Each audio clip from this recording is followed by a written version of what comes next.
Good evening, good evening, good evening, good evening. Facebook, family, and friends. This is me again, your friend, King David D. I thought I'd come on here this evening to speak a tad bit about my book. Again, because I rarely even talk about it to anyone except for the people that have read portions of it. And so where you have an ideal of what my book is, the message in which that I'm trying to, I am definitely sending out is the characteristics, the mannerisms, and the trickery involved in the doings of our Father God's adversary. Okay? Now, we all understand who and what an adversary is. Well, an adversary is an enemy. Okay? And,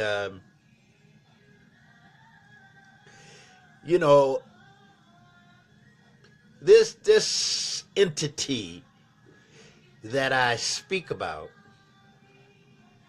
has the capabilities of worming in and out into individuals' concept, their capabilities of reasoning, their thought patterns, their ways of seeing right and wrong. Rather, sometimes if right and wrong even matters to them. Okay? Because see, we have individuals in our existence yesterday, today, and tomorrow that don't necessarily care about what's right, what's wrong, or care about if our Father God, do indeed have commandments in which that he wants us as his subjects, his children, his people should abide by. Like what man has in this existence that man call laws. Okay? Now, where man get that idea from, laws? Because this is something that man understands that our Father God has on us. He has commandments, things in which that he chooses for us to abide by, and the prerequisites to enter into the gates of heaven. Now, how do we learn how to live in that particular concept, in that particular frame of mind? in that type of disciplinary capabilities to be able to know that our Father God is the Alpha and the Omega, the beginning and the end, in this existence and beyond. Now, we see some pretty rotten things going on today in this existence today that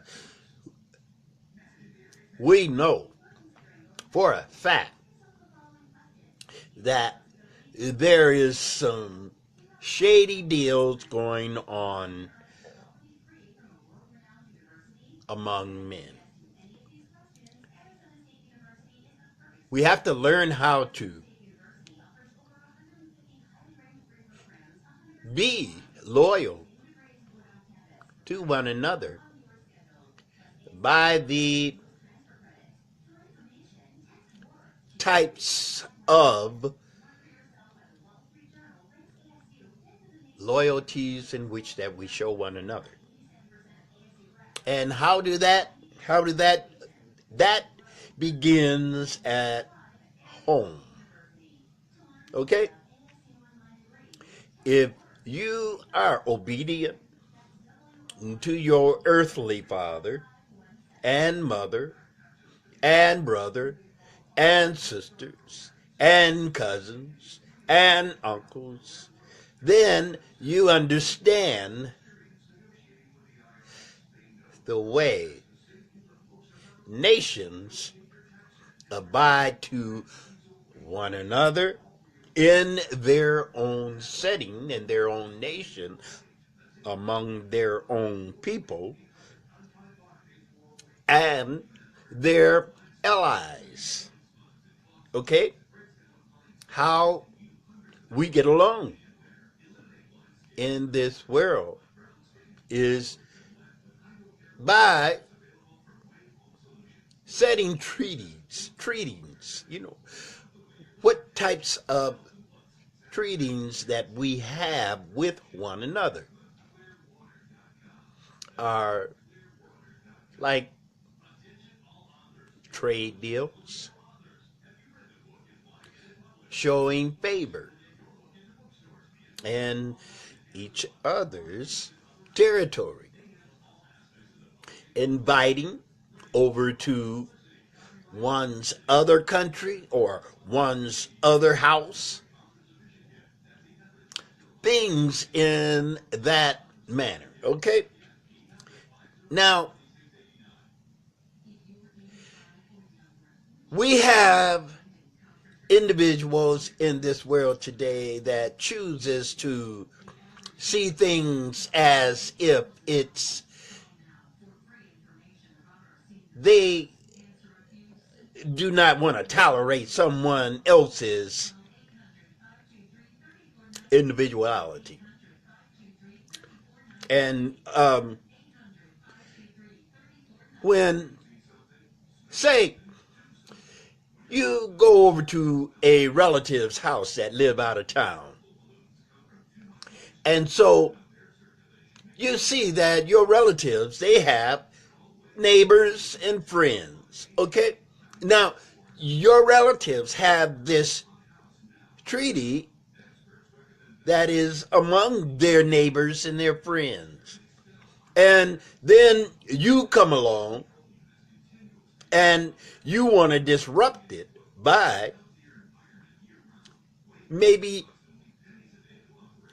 stealing something from one of the neighbors that your relatives have, or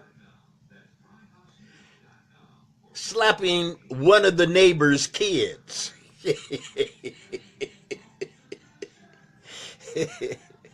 That's taboo. You can't do that.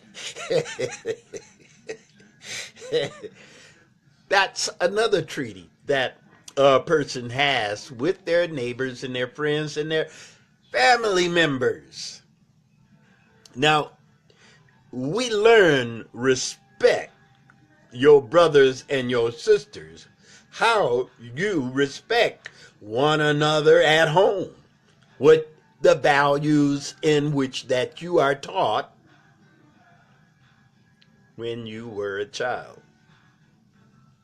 So, if we have been raised around, you hear a lot of negativity about an individual, but from your viewpoint, you never seen him do anything or said anything that was wrong. But instead, one of your relatives insists that this person has no respect towards them or anything that is a part of them. But the whole time while you're around that individual's dwelling, you never sense this. You never pick up on this. You never see it. So, you're going about your day, and you still don't see anything. But instead, you are seeing that member of your family stirring up trouble from out of nothing, out of nowhere. You know how there are people that don't like people just simply because of how they look? It's true. It's true. We have people that's like that. We have people that are in power today that are like that. That do not want to recognize an individual because of their color of their skin,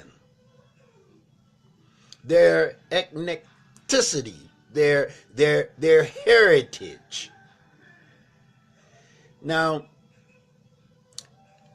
would you think,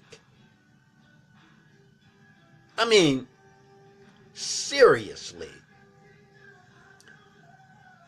even if you don't believe that there is a supreme being that we call our Father God, even if you don't believe it, would you think a supreme being would want that kind of ruckus in his kingdom among his children? Do you believe that he would want that type of attitudes poisoning his kingdom, in which that he has promised us that we will find serenity and peace in his kingdom? Do you believe that our supreme being would want you to walk in through the gates of heaven with attitudes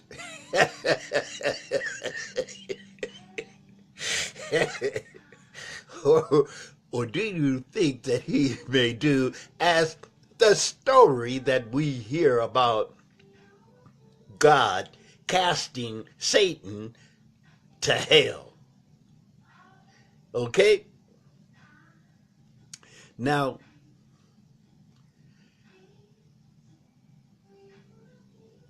do we want people in our existence today that's constantly nitpicking and wanting to fight with every known country in existence today.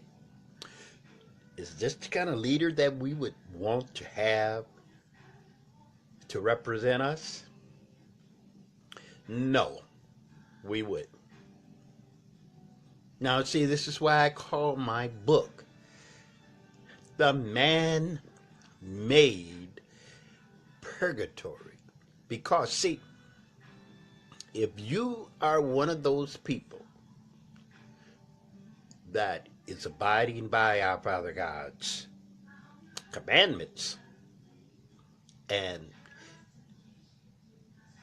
all you want is to abide by our Father God, would you think that the adversary would want you to be even heard?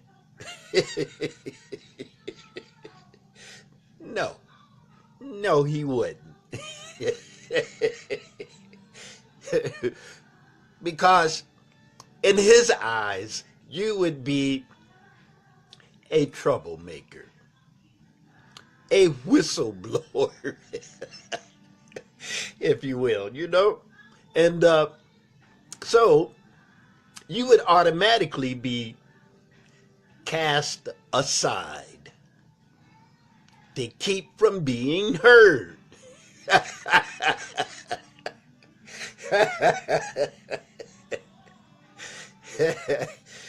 That is how devious and slimy the adversary is on the real side. So I speak about in my book, Man-Made Purgatory, about the orchestration and the how the systematic orchestration that is performed by these spiritual entities in which that are persuading people in this world today to think a certain way. Yes. But they would think that this is how you get over. This is how you play the game.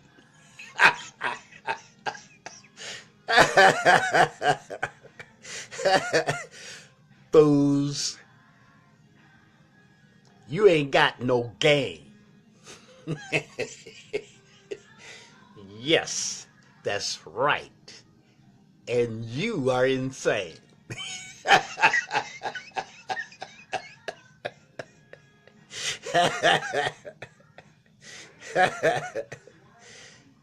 See, because people in this world don't believe that you should be looked upon on your merits.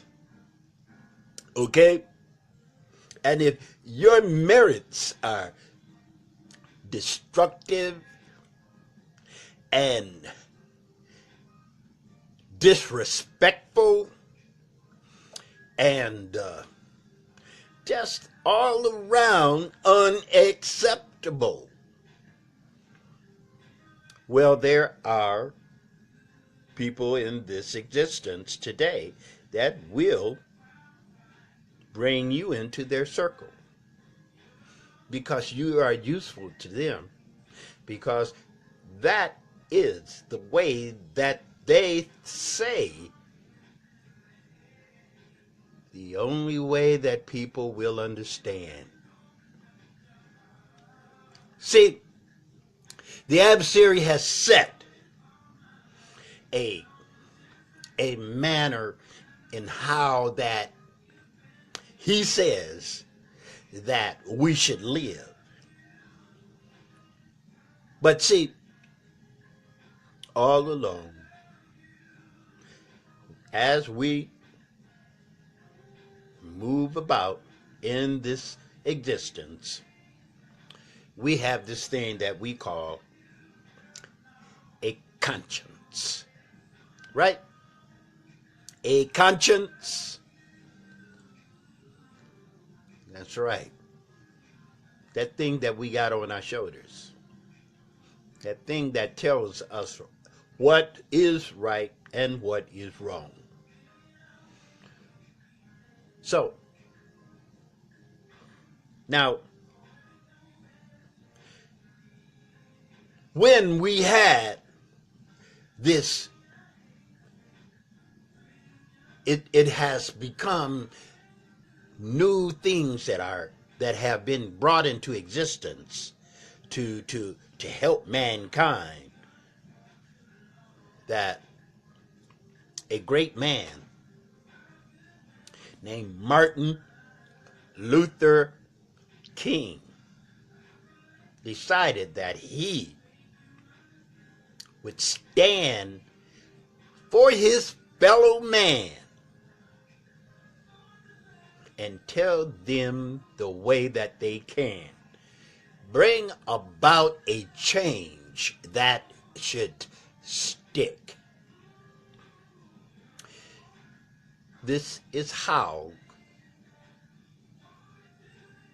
the act of civil rights was brought about. How the law of civil rights came about. This is how man came along and brought together the NAACP.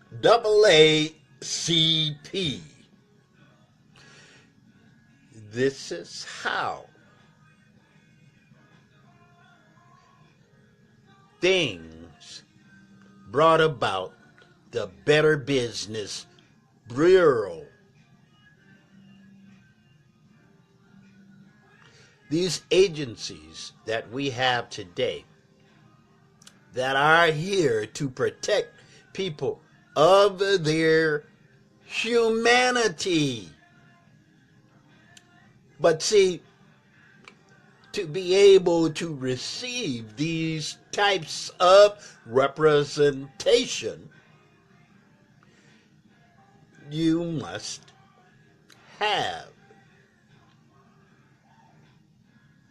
the capabilities of knowing and understanding what is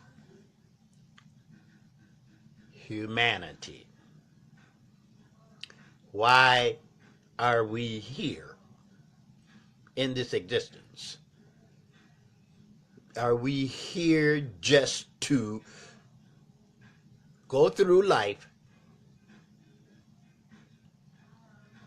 get a job, raise a family,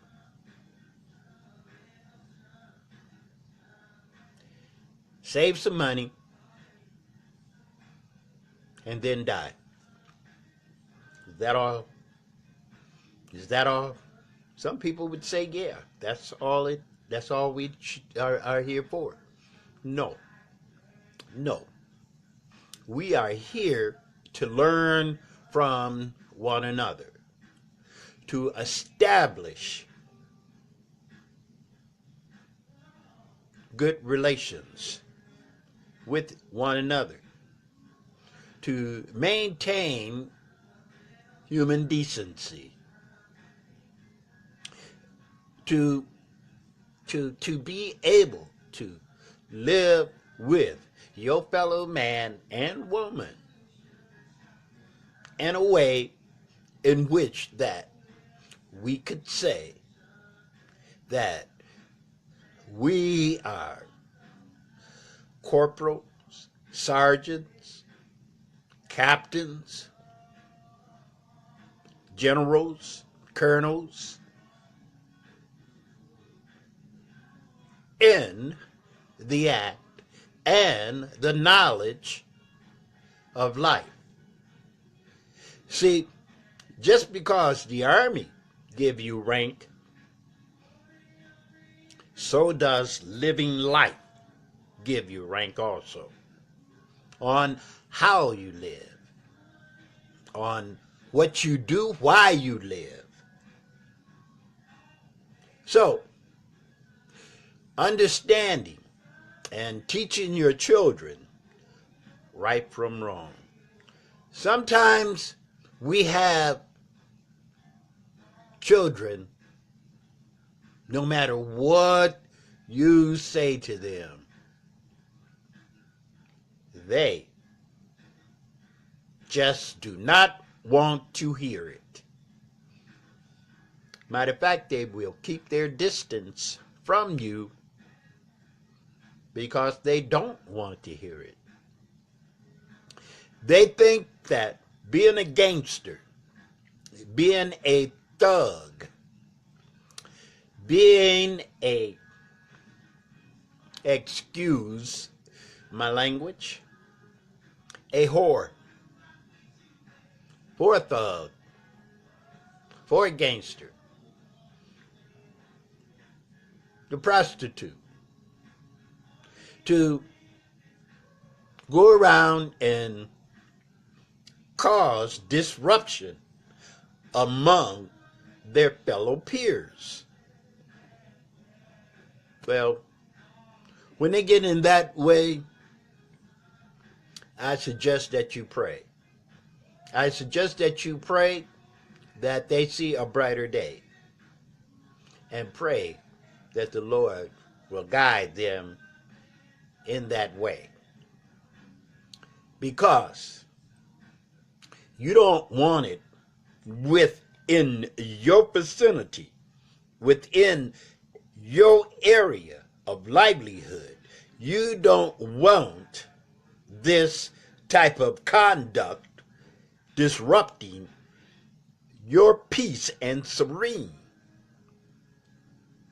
So, it's good if you stay clean, and if staying clean and your focus in the direction in which that you know that is only right.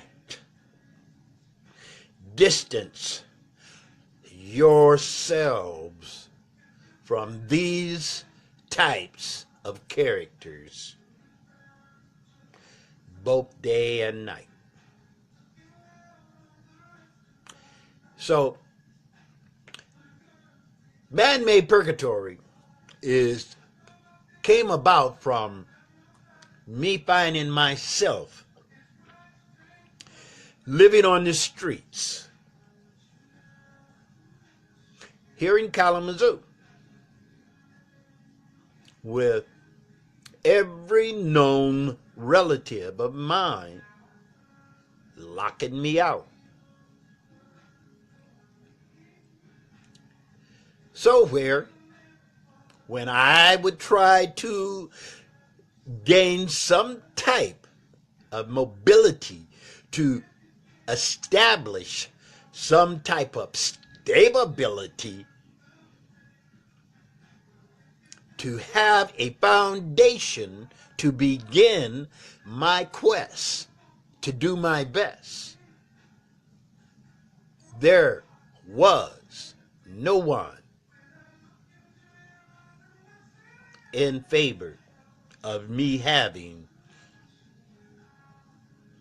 that way of life, to present, to find, and to establish my opportunity in which that life had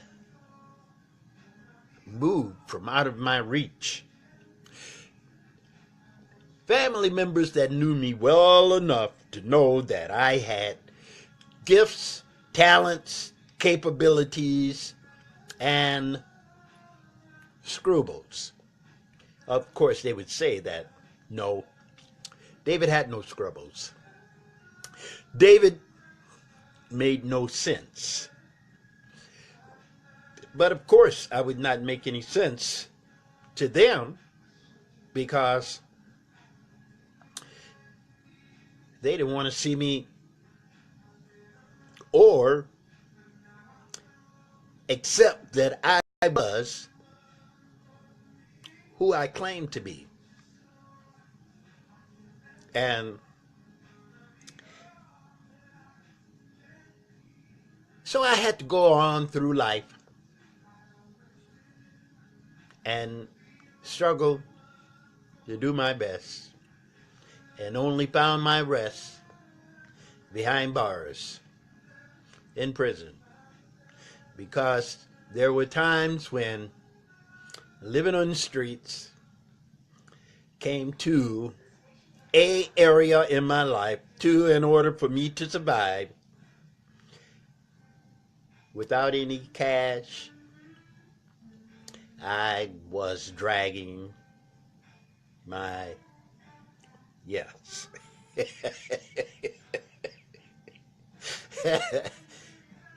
In other words, it was a tight fight. So I ended up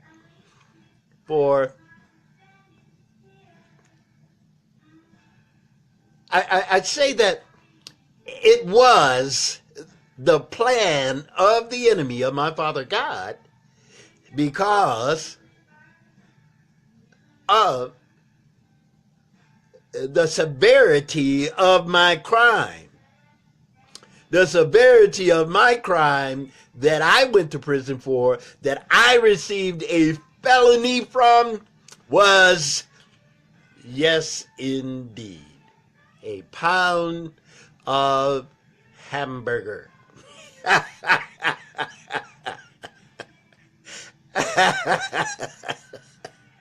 That's right, a pound of hamburger. I received a felony, a misdemeanor crime.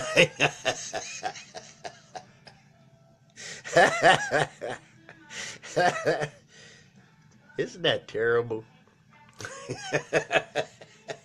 Yes, it is. And society should be ashamed of themselves for even allowing something like that to occur with an individual in the U.S. of A. And I would say that even though the people that was around that orchestrated my life into being such a troublesome way of my family, I forgive them. Yes, I have. I forgave them. I forgive them. But most of them aren't here anymore. Most of them are dead. And, but there are ones that influenced the manner in how I live that are still here today, that instigated, yes, that had a lot to do with my manner in which that I lived. Oh yeah, they encouraged it.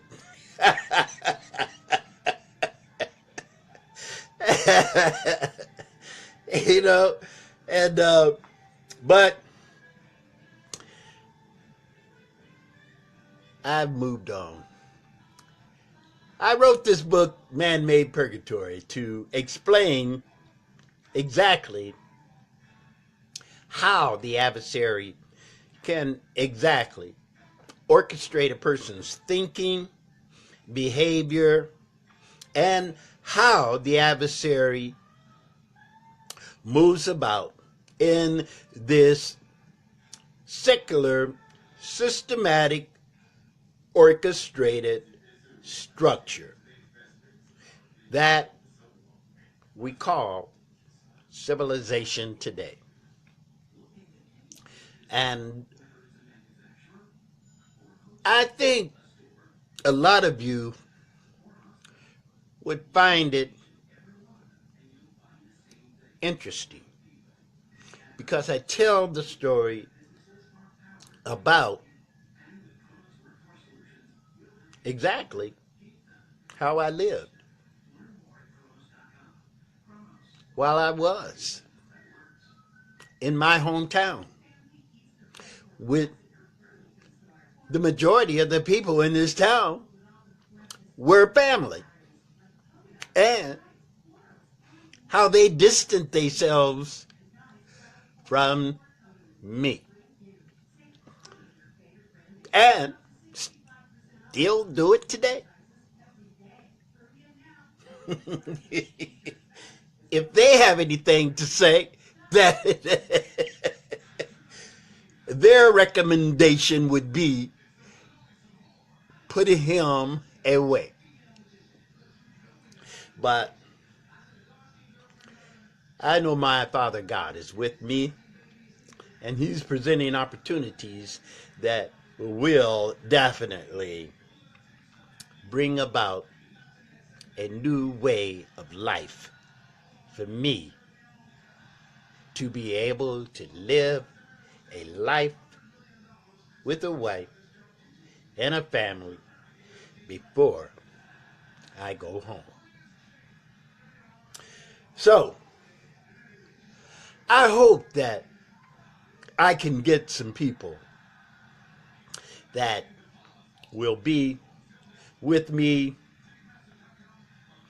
during my time of trying to put together and have this book of mine published, because the villains that are in there you would not believe.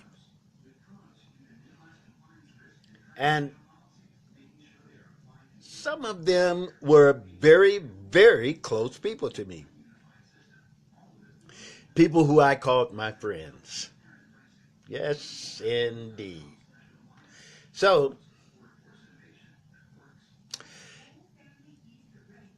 in other words, people, it's a good book. I promise you that. It's not boring, none whatsoever. And you will have a good time reading it too. So, if I find any more words that I can tell to explain exactly what you will find in the first edition of Man-Made Purgatory, I will be back. But in the meantime, you will hear me speaking in reference to the administration that call themselves the ultimate and the greatest administration that ever came through America today, which we know is a lie. So, this King David D just came on here one more time again to say that